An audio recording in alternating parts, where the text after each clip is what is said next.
জাতীয় অর্থনৈতিক পরিষদের নির্বাহী কমিটির সভায় 14,041 কোটি টাকা প্রকল্পের অনুমোদন দেওয়া হয়েছে।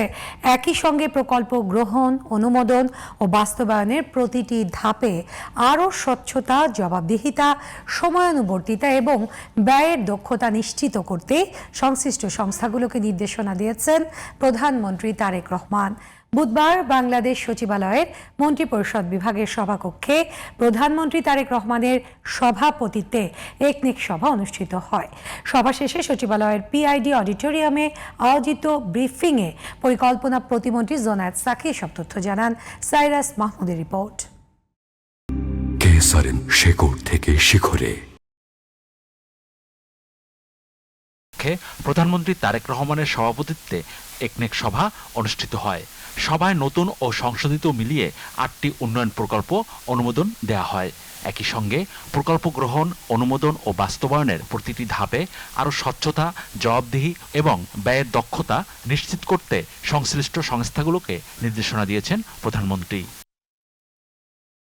সভা শেষে ব্রিফিংয়ে পরিকল্পনা প্রতিমন্ত্রী জোনায়েদ সাকি বলেন, উন্নয়ন প্রকল্পের ক্ষেত্রে সরকার এখন থেকে শুধু অনুমোদন নয়, বরং বাস্তবায়নের গুণগত মান, নির্ধারিত সময়ে কাজ শেষ করা এবং জনগণের অর্থের সর্বোচ্চ ব্যবহার নিশ্চিত করার উপর গুরুত্ব দিচ্ছে।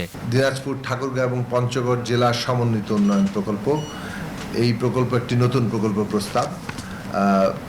পল্লী সড়ক রক্ষণাবেক্ষণ ও কর্মসংস্থান প্রকল্প, এটি একটি নতুন প্রকল্প প্রস্তাব। এগুলো স্থানীয় সরকার বিভাগ এই প্রকল্পগুলো বাস্তবায়ন করবে।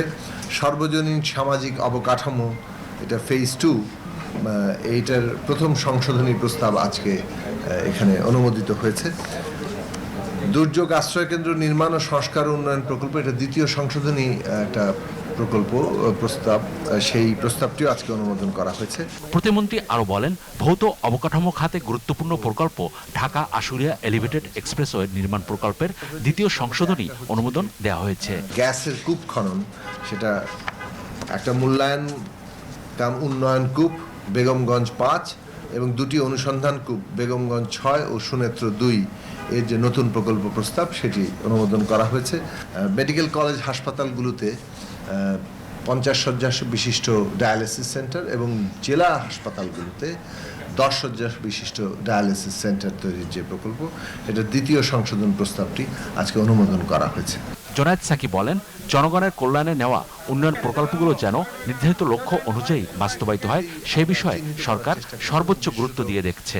মাননীয় প্রধানমন্ত্রী তিনি নিজে এবং আমাদের অন্যান্য সিনিয়র সদস্যবৃন্দ, তার প্রত্যেকেই এই প্রকল্প বাস্তবায়ন, প্রকল্প গ্রহণ প্রক্রিয়া, প্রকল্পের অর্থায়ন, অর্থ যে ব্যয় হচ্ছে তার যে পুরো প্রক্রিয়া এবং যে সমস্ত খাতে অর্থ ব্যয় হয়, সেই অপ্রয়োজনীয় খাতগুলোকে চিহ্নিত করার সবসময় চেষ্টা করেছেন এবং সেই বিষয়গুলো আজকের সভাতেও প্রত্যেকটি প্রকল্পের ক্ষেত্রে নানা ডাইরেক্টিভস আছে, অবজারভেশন আছে। Cyrus Mahmud, GTV news, Dhaka. সহই এগুলোকে